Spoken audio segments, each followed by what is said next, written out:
Welcome. My name is Mark Swain. I'm the chairperson of Art and Design here at Lewis.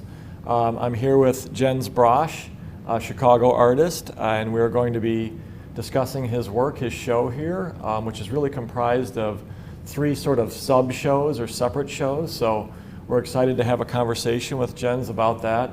I'd like to thank Dr. Dennis Kremen from the history department and his students, not only his students in the classroom, but also his student athletes that he represents as a faculty mentor, for providing us with some questions. So during this interview, we will be including some of the questions that his students are asking Jens. So in fact, I think I'll start with that, and our conversation can sort of revolve around the questions, and Jens, of course, feel free to expand on anything in any way that you'd like. So thank you, Mark. So the first question actually comes from Dr. Kremen, and it is related to that kind of double use of that word, or that play on words. So it's malefactor or male factor. And Dr. Kremen is really just wondering if you could talk a little bit more about perhaps your choice of words and how those words help sort of define or describe the show. Well, I have to say, I'm very interested in language. I'm interested in how language shapes our experience. I'm interested in how language in different contexts ends up having a different meaning. Those things interest me. The Malefactor, this is a show that really is an upsetting show about girls who've been kidnapped by an organization called Boko Haram. And I had very strong reactions to the photographs, both in terms of the photographs being beautiful and being just attractive in a way. And then by reading the story and finding out about these girls who had been essentially kidnapped, raped, and all that, just becoming incredibly upset. Okay, so that's a kind of stretch between very extreme different ways of understanding something, and I think language does that too. So each of the girls has a word that is ambiguous, that plays in two directions. Irate can be obviously upset, terribly upset, and she counts, you know. So all of them have that. Malefactor, actually Malefactor, I'm giving the title to this show, but it came late. It came after I finished the paintings, and I even decided to use the neon. And it was also around the time the Me Too movement was going around, and we had a lot of conversations about how often males are the ones that are the violent ones and are doing the damage. So there's a whole question of what is it about males that we find they're often the ones doing the killing, the raping, and so on. I'm not saying that women aren't capable of this, but they're rarely that, okay? So one of the interests for me is to generalize this into, well, the male factor. Malefactor is just describing them as being criminal, as being, you know, vicious, okay? So it plays on those two things, yeah. Very good, thank you.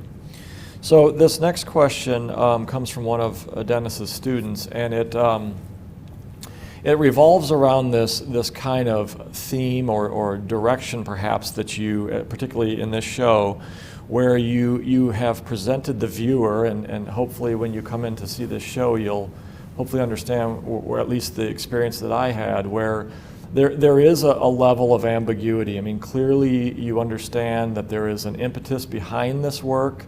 Perhaps if you read some of the descriptions of the work, obviously you'll learn more about it. But there is a kind of an ambiguity or a mystery. Jens is challenging the viewer to kind of draw his or her own conclusions.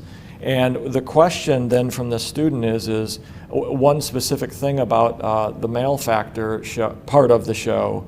And she asks, what's the order and how do you read the words around the female panel of the diptychs that are in the show? Oh, that's a good question. You know, part of those I wanted to have, actually this is the first one I did, this one over here. And that is a poem that I always like. And it's a poem, I'm going to probably forget the name, I won't get specific, but it's a poem that actually ends with a kind of disturbance of the time. It ends up kind of asking what's happened to us. This has become an ugly time, okay? And I wanted something like that from me in this. I also wanted to give these girls a voice. I mean, they were just taken and abused. They were just put out. Then their own community rejected them, okay? So it's important for them to have a voice. Now, unfortunately, the only voice I could give them is mine, okay? But that's what they were. And the way, in a way, how can I say this? It's not important to me that they read every word. It's important to me that the girls have a voice and that there's some even poetic relationship to what you're looking at in these. And so all of them have that. And the way they get read is I give little cues of color, really, where you go. It's very, you're going around in a circle, a square. It's hard to make that coherent, so I'm offering cues. But my point is, first of all, I don't think most people spend their time reading paintings and so on. I think there's a whole history and tradition of it should tell what it tells right away and you shouldn't have to think about it too much. My work, I require it. Not only that, I want it ambiguous because I want them to walk away and ask each other, well, what the hell was that all about, okay? I think that's useful, at least for the kind of work I do. Yeah. Thank you. So the next question really is sort of revolves around process a little bit, but let me sort of preface it by saying that when you come into Jens's show, and this is Jens's second show here at Lewis University, but when you look at Jens's work, you have a pretty quickly you understand that his work is content driven. It's a personal reaction that he's had to something in our world, something that's going on. You can tell by looking at it and particularly listening to Jens that this work bubbles out of him. So he uses his skill to kind of express or to react to things that are happening in his world. But when viewers come, they get, I think many of them, if not all of them, get that and feel that, but they're also kind of confronted with some really beautiful work, So there's this kind of I guess, paradox between responding to the violence in some cases or the seriousness of the narrative that is in front of them, but also this kind of beautiful, well-crafted artwork that it mixes in your mind. So I can tell by some of the students' questions that they are conflicted. Do I ask about the beautiful things? Do I ask about the serious things? And I think many artists deal with that, and perhaps you could touch on that, Jens. But the question is kind of in your process, how do you and this she touched on the neon features. But in the process of making your work, how do you sort of juxtapose your different materials and your kind of eclectic approach to art making? How does that sort of fit into the narratives that you're providing the viewer? Yeah, interesting thought. I have to say, I generally give myself the instructions that I want change in my work over time, just as a general thing. I think there's a tradition in the arts. It's changed. We're living in a very different world in the arts, but it used to be a tradition where you kind of had to find your talent and your voice. In literature, that would be it. And then once you found it, you just keep refining what you refine. I don't think that's the world we now live in. I think what happens now is that you have to actually learn how to change and move over time. So that's just a background information. The other thing is, specifically with the Malefactor piece, I wanted to, partly, as I said, these girls were going into a place and they were blowing themselves up. They were killing people. So I wanted something that had aesthetically something like that, okay? And that's where the neon, and I happen to have a friend who does these, and so that was useful. The pedal was perfect. It sort of comes out of the process, isn't it? I mean, you go along and you start thinking, well, I could do that, and then you see if you can do it. It does something for me in that I have to learn a new technology, which is interesting for me. I think as we get older, doing new things is a good idea. The other thing is that I just think that we now have, I mean, I know your community is eclectic. You have people from all over, different backgrounds and so on. And I want to engage as much of that as possible. So that's kind of where that comes from. So kind of switching over to the pronouns portion of the show and kind of working off that idea, you know, form and function, if you will, or form and narrative. When people look at this, particularly the full-scale benches, but even the maquettes or the little sketches of them that you have on your diorama there, or your how do you sort of link together, let's say, the font, the style of the benches, the bright colors, with the narrative, and is it really important, or could these be produced in different colors or different fonts? How do you feel about that? Well, first of all, I mean, I want people to be able to sit on art. I like that idea. Why shouldn't they sit on art? Anyways, remembering that I'm really interested in language, how language gets used. I'm interested in all of that, but I'm also interested in, in many ways, art and aesthetics have been used to seduce people. I mean, we want to be drawn to something. Color draws us into things. Even in the past, I mean, religious art and all the rest of it, besides the narrative and the spirituality, there was the sensuousness of the work. Mm-hmm. You have to get people to stop long enough to pay some attention, and I think that's one of the reasons for me using the color I use. I actually think they could be any color at all. One of the things I thought about with these, remembering that these are, I literally see them and envision them being in parks and being in, like Chicago used to have cows a long time back, right? I see them as kind of being that. I prefer them to have a more serious question, which is, especially now, I mean, think how separate we are now. Think how us and them we are in this world at this moment. I think people need to pay attention to their language, not only because of what they say, but because we think in language to a very large degree. We wouldn't be much different than chimpanzees if we didn't have language, okay? So I like the idea that they sit down to rest, but before they do, they have to kind of figure, well, am I going to be an us or am I going to be a them? Am I going to be a you or a me? Think about even questions now about sexuality that we're starting to deal with, right? What's the pronoun there? Mm-hmm. I'm not giving anybody an answer, but I do want a kind of attention, okay? Definitely color, shapes, the forms are for me like a sculptor or like a painter. How do I get somebody to stop and look, and how do I entertain myself to keep on doing it? Because, we talked earlier, we all get bored after a while when you do something too much. So how do I keep myself interested, So that's kind of the basis of it. Yeah, that's great. Yeah. I mean, it's, so kind of talking a little bit about folk, which is the third section of the solo show here.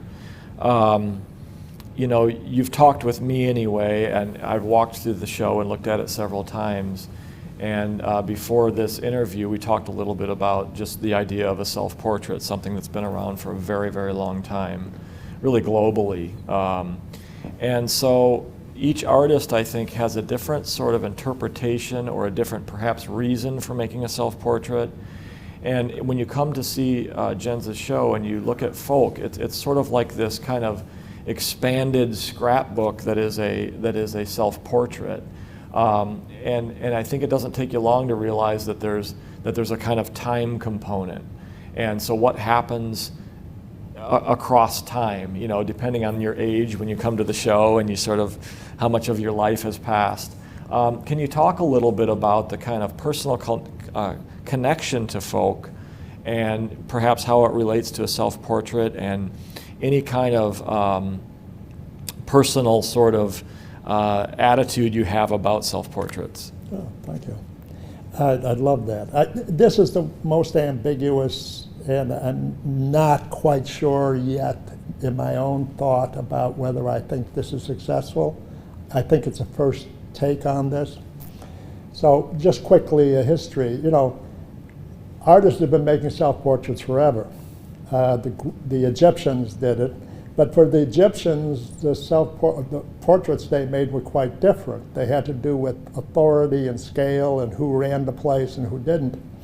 Earliest portraits that we know of are actually cave paintings, and they're actually the hand mark on the wall. I mean, somewhere along the line, some artists, well, they wouldn't even be considered artists then. They were probably magicians or whatever, think of, right?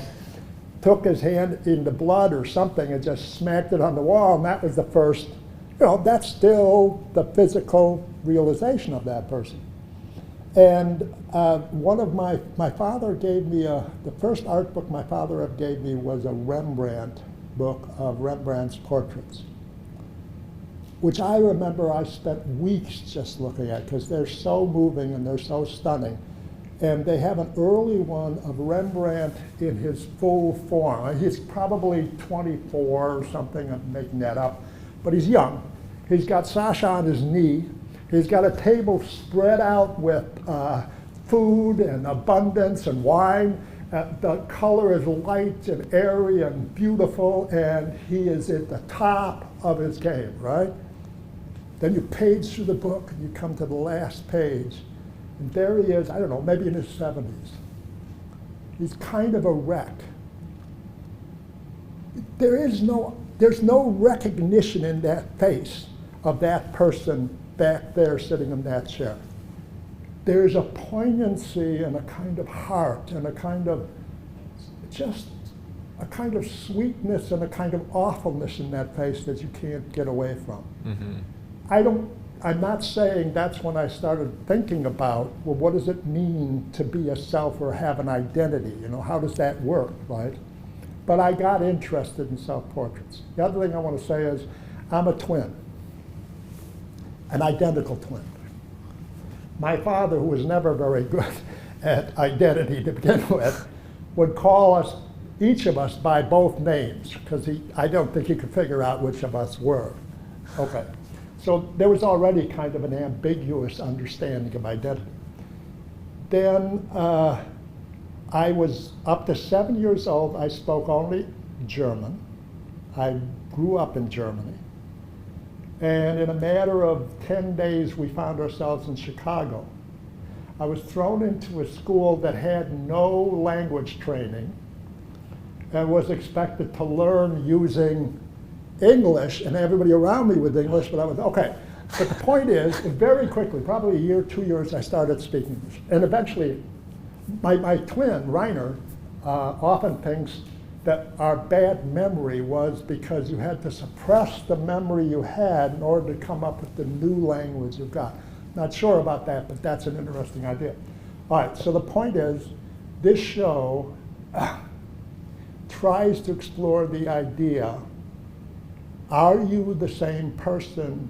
Do you have this, are you this identity, this self that you have over time?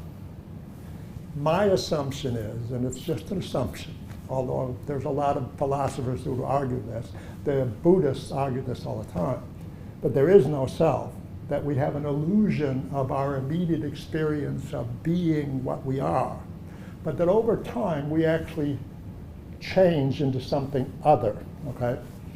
Nietzsche used to talk about masks. We would put on different masks. You know, I'm a husband, I'm a father, I'm an art teacher, I'm a, you know, like that. But if you remove all the masks, there isn't anything there but possibility and shape, okay? I both like that idea and find that idea a little frightening. But that's kind of what I'm playing with in here. Part of what happens here, these are all actually off photographs that my father and mother left behind. Some of them I know, some of them I think I understand what's there. There's a painting over here of me and my twin and my older brother with a cousin, and we're probably 4 years old. Now I often go up and say, that's me. My brother will come up and say, no, that's me. right? And we'll argue over who's me there, right? So that's just clearly twin and identity. But it's interesting over time, do we really know? I mean, how much of our past is given to us by our family narrative, the photographs we have, the stories we tell ourselves? And by the way, here's a really interesting idea. It's a frightening idea, and I think there is evidence for this. If humans didn't have language, we would be living in the present all the time. Mm-hmm. Doesn't mean we wouldn't have habits. In other words, we would know where the food was and so on. We wouldn't know, we just go to the food, right? Humans would have no past or no future without language. If I want to meet you tomorrow at a bar and have a drink, right? Mm-hmm. I want to tell you that. If I don't have language, I can't tell you that. You don't know where to meet me. You don't know how to meet me. I'd have to drag you over there. Right. And I'd have to come and get you. Yeah. Right? Yeah. That's the permanent present, right? So that leaves us in with that same question of how much of what we think our identity is just something not just, but is fundamentally language-based, artifact-based. Right. And the narratives we have. So for me, this whole show, the whole folk show, by the way, the folk is the people, Right. German, and I see it as a self-portrait with a question mark, okay? So it is a question for me. Who am I? I'm now 75 years old, okay? Probably my memory is getting worse now. I mean, I find myself in the room every once in a while going, well, what did I want to get here? So the question becomes, well, am I that now? Give you one quick one, Jen. We'll leave you with this one because I think it's a great one. It's kind of gory, but I love the story. I just read it the other day. It comes from an old Buddhist story, right? So there's this room, and there's a guy sleeping in the room.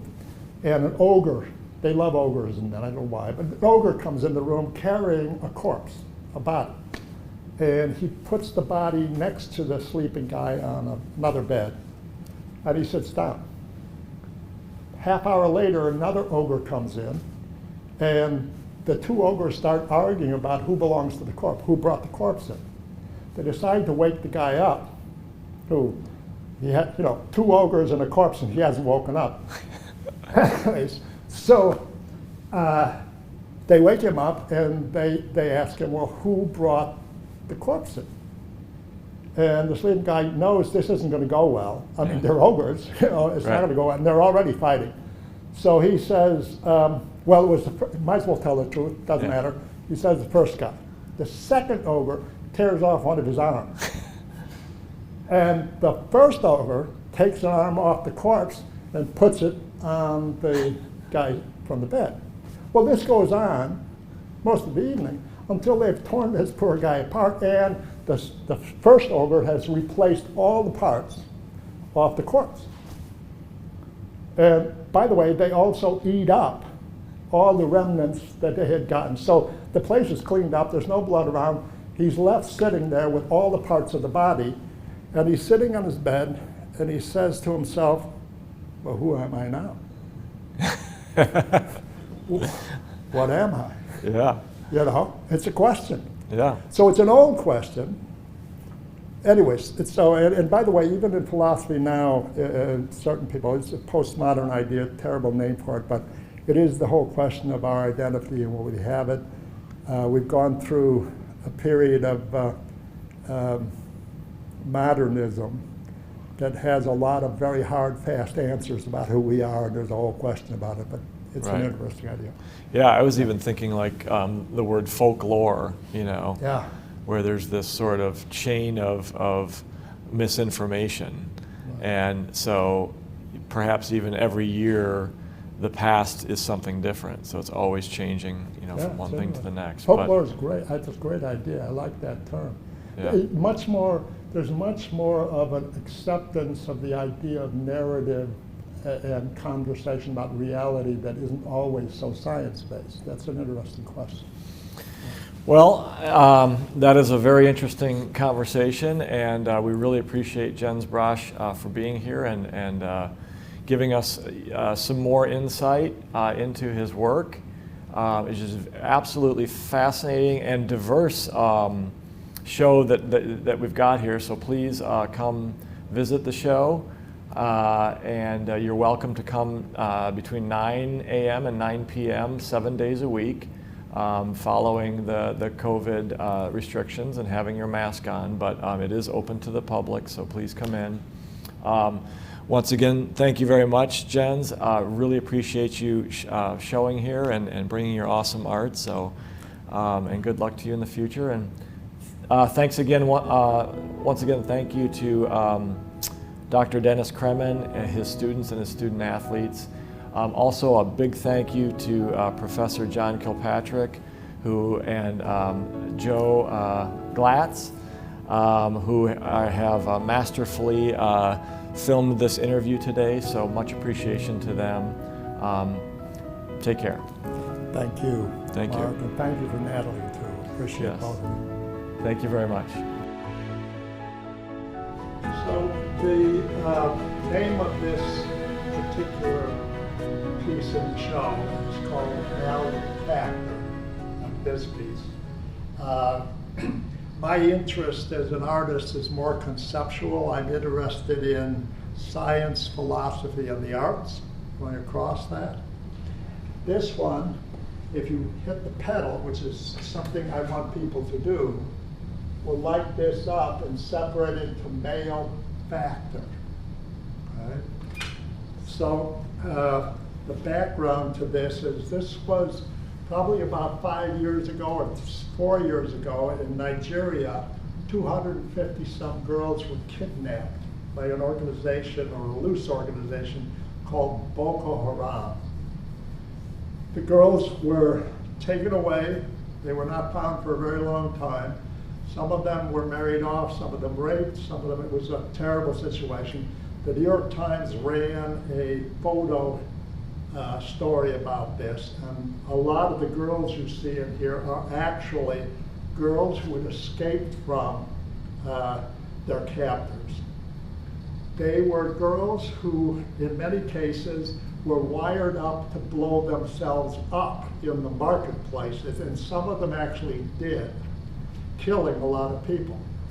But the girls in the photos here and in these paintings either gave themselves up at their own risk or managed to unwire themselves, also risking themselves, saving a whole lot of people.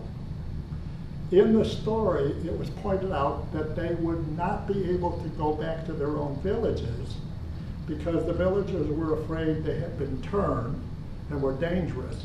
Also, there was the issue of them now being impure. So the girls, even in the photographs, the photographer had to not show their faces because it was too risky for them.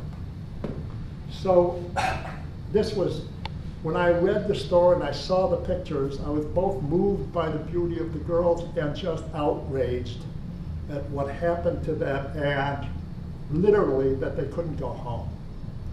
So that is where this work comes from. Each of the girls has a companion. Companion is a male. I made them up. I'm also hiding their faces, but the faces that are being hid here is out of shame and out of not wanting to give them a voice, but giving the girls a voice. So every one of this one here, it has something that refers to the painting, my feelings about it, and so on. This one is irate. Obviously, on the one hand, it could mean upset. On the other hand, she counts. That ambiguity is something I've always wanted all of them. This one is inflamed. And I put the petals in partly, almost all my work, I want interactive. I want people to have to do something besides just looking. So in this case, the petals gives the viewer something to engage, but it also is a reference to what happened to these girls being wired up. The whole issue of what was happening to them is partly referenced. So the viewer has to make a decision here. This one, again, same thing. called outrage. Again, out and rage. I'm going to come over here. This one. Invisible. Okay. By the way, this pattern here is a very popular pattern that comes from their country, so I use that reference. This is the last one we'll look at, and this one is disgrace. Some of the girls were pregnant and are now raising their babies. By the way, it's just the end of this, it's not the end, but a lot of the girls, because they couldn't go back, there was a college set up for them, and many of them are now getting an education that they wouldn't have gotten any other way, and they are being helped. So there is some positive in that. I think that's all I want to say about this show. So let's go through here first. Oops, we got to go around. Oh, we gotta go around. All right.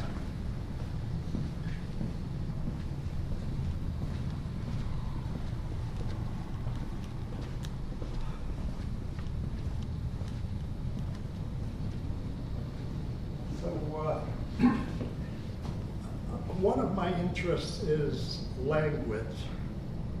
I'm interested in and have done a lot of looking at, thinking about how humans shape their world and shape their civilization using language, how much of our experience and our thinking and our engagement is made in language. And we're, especially now, we're living through a period of time where we seem to be at extremes with each other. And language is one of the ways we do that. There's us, them. Pronouns are used to describe who is part of our group and who is. Humans emotionally are always capable of pulling back from other groups, being fearful groups or attacking groups and so on. That's something we've evolved to do. But language actually codifies and keeps it moving and adds to the narrative. We tell stories about what the other is and what the other isn't. So I got interested in doing something with language, but again, I want interaction. I want the community to have to engage it. I want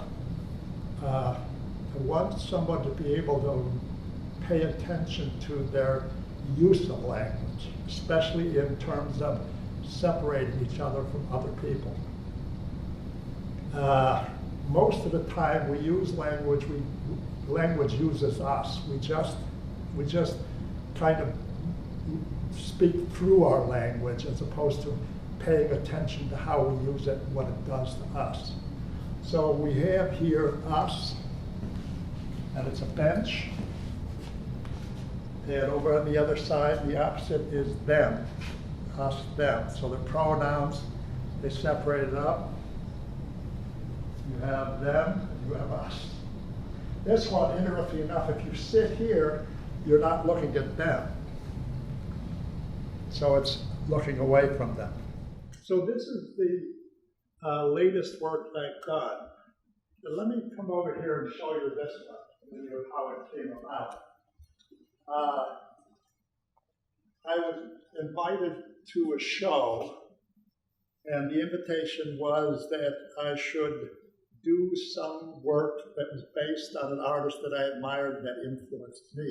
And one of the artists that is Gerhard Richter. Gerhard Richter was born in East Germany and eventually came to West Germany. He's a very important painter. And one of the things Richter did early on in his paintings was he would use photographs that he said he picked out of disinterest. So he picked them without any feeling about these images. And then he'd paint them, and he'd take a brush after they were painted while they were still wet, and he'd wipe over the top of them so that the painting was no longer a representation of the photograph, but became about paint, because you would see the paint streaks. What I like about Richter is I didn't like his disinterest because I didn't believe it. I think he picked things and said that, but I think they were mostly related to his background and past and so on, some not newspapers. Anyways, I did this for that show. This is actually my mother and father. It's their wedding picture. It's before my father went to the war. He was in the German army for 6 years. After he got back in '53, he picked his family up, my twin brother, myself, and my mother, and brought us to America, Chicago to be exact. I got really intrigued in these, and I started wanting to do more from photographs that I had from the past. My interest was about my own feelings about the photographs we have, my own past, but another interest that I have is about identity, about what we call selves. What I'm interested in and what I'm curious about is there such a thing as an identity over time? In other words, this, for instance, is, I made this up. This is a painting of twins. I am a twin. Early on in my life, my father, more than my mother, would often call me by both my twins' name and my own, as though he was confused about who we were. That was my own father, okay? So identity was an early thing. The next question, this, by the way, is my father also. This is a painting of him during the war. This is his dog. And it's again a photograph I had that I've also smeared across. For me, the smearing is more about a kind of vagueness, a kind of reductiveness of memory.